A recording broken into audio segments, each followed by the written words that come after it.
Epistemología. Seguimos en el tema 2, el sujeto de la ciencia, y ahora analizaremos el texto de la doctora Leticia Minot llamado La ventana de Alberti y el sujeto cognitivo.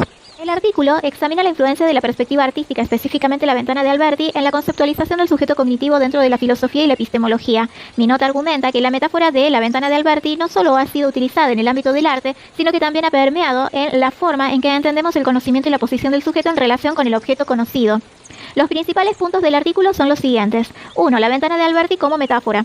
La técnica de perspectiva lineal desarrollada por Leon Battista Alberti en el Renacimiento, conocida como la ventana de Alberti, se utiliza como una metáfora para entender cómo se conceptualiza al sujeto cognitivo en la filosofía moderna. Esta metáfora implica que el sujeto es un observador externo y separado del mundo que observa, similar a un espectador mirando a través de una ventana. 2. Impacto en la epistemología. La perspectiva disyuntiva que sugiere de la metáfora de Alberti se traduce en una separación entre el sujeto y el objeto del conocimiento. El sujeto es visto como un ente aislado que no interactúa directamente con lo que observa. Este contraste con enfoques más integrativos que sugieren una interacción continua entre el sujeto y el objeto.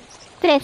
El sujeto en la epistemología moderna. Filósofos como Wittgenstein han sugerido que el sujeto epistémico no puede ser parte del mundo que observa, similar al ojo en la ventana de Alberti que no puede ser visto dentro del cuadro. Esta perspectiva ha llevado a una separación del sujeto cognitivo, quien conoce, del sujeto ontológico, quien existe, enfocándose en el primero, es decir, en el sujeto cognitivo, como un proceso interno y abstracto. 4. La máquina cognitiva. La modernidad ha tratado de mecanizar la capacidad humana de conocer viendo al sujeto como una máquina cognitiva. Este enfoque se refleja en los modelos de inteligencia artificial y en las aproximaciones computacionales al conocimiento. 5. Eliminación del sujeto en el conocimiento científico. Según Moulinès, algunos enfoques epistemológicos eliminan la necesidad de un sujeto cognosciente distinto del objeto conocido, sugiriendo que el yo es solo un constructo derivado en un estadio avanzado del sistema. En conclusión, la doctora Minot concluye que la metáfora de la ventana de Alberti sintetiza la forma en que la perspectiva visual ha moldeado la epistemología moderna, donde el sujeto cognitivo es un observador externo que no se ve a sí mismo. Esta concepción influye en cómo entendemos la relación entre el sujeto y el objeto en el conocimiento, destacando la importancia de reconsiderar esta visión para una comprensión más integrada de la cognición. Como venimos haciendo en los anteriores textos, ahora vamos a responder preguntas sobre dicho artículo. La primera dice, ¿por qué debemos fijarnos en el modo en que un pintor pinta el fondo de un cuadro? ¿De qué nos habla el fondo de un cuadro? El fondo de un cuadro revela la manera en la que el pintor entiende y representa la profundidad y el espacio. Nos habla sobre la percepción del espacio y la relación entre los elementos del cuadro y cómo el artista estructura la visión para crear una ilusión de tridimensionalidad. 2. ¿Cómo era el fondo de un cuadro antes de la perspectiva? Antes de la perspectiva, los fondos de los cuadros eran planos y bidimensionales, sin una representación realista de la profundidad. Los objetos no se escalonaban correctamente según la distancia y no había un punto de fuga que unificara el espacio. 3. ¿Qué manifiesta la perspectiva? La perspectiva manifiesta una manera de representar el espacio tridimensional en una superficie bidimensional, creando una ilusión de profundidad y realismo. Establece una relación matemática y geométrica entre los objetos dentro del cuadro. 4. ¿Cuál es el problema al que se enfrentaron los pintores del Renacimiento? Los pintores del Renacimiento se enfrentaron al problema de cómo representar de manera realista la profundidad y el espacio en sus obras. La solución fue desarrollar la técnica de la perspectiva lineal para crear una ilusión convincente de tridimensionalidad. 5. ¿Qué conexión hay entre lo óptico, pictórico y lo epistemológico? La conexión radica en cómo la perspectiva visual y la representación artística influyen en las teorías del conocimiento. La forma en que vemos y representamos el mundo pictóricamente afecta nuestra comprensión de la realidad y nuestra manera de conceptualizar el conocimiento. 6. ¿Qué es el jardín Two Players? ¿Cuál es su función y por qué se lo compara con la realidad virtual? El jardín Two Players es una técnica artística que crea una ilusión de realidad tan convincente que engaña al espectador para que crea que los objetos pintados son reales. Su función es desafiar la percepción del espacio. Se compara con la realidad virtual porque ambos crean entornos inmersivos que simulan una experiencia real. 7. ¿Qué relación hay entre ilusionismo y técnica de perspectiva? El ilusionismo y la técnica de perspectiva están relacionados porque ambos buscan crear una representación convincente de la realidad. La perspectiva es una herramienta para lograr el ilusionismo, ya que permite a los artistas crear una profundidad y realismo aparentes en sus obras. 8. ¿A qué se refiere con el contraste entre la visión monocular y la visión binocular? El contraste se refiere a las diferentes formas en que los ojos perciben la profundidad y el espacio. La visión monocular es un solo ojo, percibe el espacio de manera plana, mientras que la visión binocular con ambos ojos permite una percepción más precisa de la profundidad y la distancia. 9. ¿Cuál era el problema respecto a la realidad visual? El problema respecto a la realidad visual era cómo representar tridimensionalmente en una superficie bidimensional de manera que reflejara fielmente la percepción del espacio por parte del ojo humano. 10. ¿Qué sostiene la percepción conjuntista de la visión? ¿Por qué se relaciona con la mística? La percepción conjuntista sostiene que la visión es una experiencia integrada donde todos los elementos se perciben simultáneamente en su relación mutua. Se relaciona con la mística porque implica una percepción holística y unitaria del mundo, similar a experiencias místicas donde todo se percibe como interconectado. 11. ¿Por qué se creía que las matemáticas pueden ofrecer fundamentos al conocimiento? Se creía que las matemáticas pueden ofrecer fundamentos al conocimiento porque proporcionan un lenguaje preciso y universal para describir y analizar el mundo. Las matemáticas permiten modelar la realidad de manera objetiva y sistemática. 12. ¿En qué se funda la concepción perspectivista según Panofsky?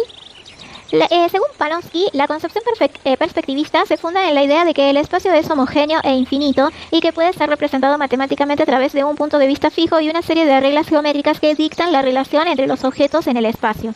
13. ¿De dónde obtiene el espacio sus propiedades? El espacio obtiene sus propiedades de la estructura matemática y geométrica impuesta por la perspectiva. Es una construcción racional basada en reglas que determinan cómo se debe representar la profundidad y la relación entre los objetos. 14. ¿Por qué la técnica de perspectiva es opuesta al subjetivismo? La técnica de perspectiva es opuesta al subjetivismo porque se basa en principios objetivos y universales que buscan representar el espacio de manera uniforme y racional independientemente de la percepción individual del sujeto. 15. ¿Por qué la vivencia inmediata desconoce la homogeneidad? La vivencia inmediata desconoce la homogeneidad porque nuestra percepción cotidiana del mundo está influenciada por nuestras experiencias, emociones y contextos. Entonces, la observación interna es inmediata, en contraste con la observación de las cosas del mundo externo, que se realiza desde la distancia. Esto implica que el razonamiento conjuntista, que se basa en la inmediatez, no considera la homogeneidad del espacio, a diferencia del razonamiento disyuntivo, que es utilizado en el sentido epistémico del sujeto y que se enfoca en la separación y objetividad de los objetos observados. 16. ¿Cuál es la base del criterio de objetividad? La base del criterio de objetividad es la posibilidad de construir un espacio homogéneo y consistente, lo que permite que desde cualquier punto se pueda construir un objeto utilizando los mismos procesos constitutivos. Esta homogeneidad es la que garantiza que las representaciones en perspectivas sean coherentes y puedan ser entendidas y replicadas universalmente. 17. ¿Cuáles son los dos postulados de la perspectiva? Los dos postulados de la perspectiva son la homogeneidad del espacio y el uso de un punto de vista único para organizar el espacio. Estos postulados permiten crear una representación coherente y realista del espacio en una superficie bidimensional, facilitando la ilusión de profundidad y la percepción de la realidad. 18. ¿Cuál es el supuesto principal del conocimiento desde el siglo XIV? El supuesto principal del conocimiento desde el siglo XIV es la racionalidad, que se garantiza mediante la utilización de un ojo único e inmóvil. Este enfoque permite una representación coherente y objetiva del espacio, alineándose con los principios de la ciencia y la filosofía moderna. 19. ¿De qué modo el ojo único e inmóvil garantiza la racionalidad? El ojo único e inmóvil garantiza la racionalidad al proporcionar un punto de vista fijo y consistente desde el cual se puede observar y representar el mundo. Esta perspectiva asegura que las observaciones sean coherentes y replicables, lo que es esencial para el desarrollo de un conocimiento objetivo y científico. 20. ¿Qué provoca el paso de la concepción conjuntivista a la disyuntiva? El paso de la concepción conjuntivista a la disyuntiva es provocado por la necesidad de separar al sujeto cognosciente del objeto conocido. En la visión conjuntista, el yo y el objeto de conocimiento son una y la misma cosa, mientras que en la visión disyuntiva se establece una clara distinción entre el observador y lo observado, facilitando una mayor objetividad y precisión en el conocimiento. 21. ¿Cómo define Durero a la perspectiva y cómo Alberti? Durero define la perspectiva como un método artístico para mapear punto por punto y a escala los contornos, superficies y distancias de los objetos físicos tal como son percibidos ópticamente desde el punto de vista fijo. Alberti, por su parte, compara la perspectiva con una ventana abierta a través de la cual se puede ver la historia representada, subrayando la importancia de la coherencia y la organización espacial. ¿Por qué el espacio de la perspectiva no es el de la experiencia visual?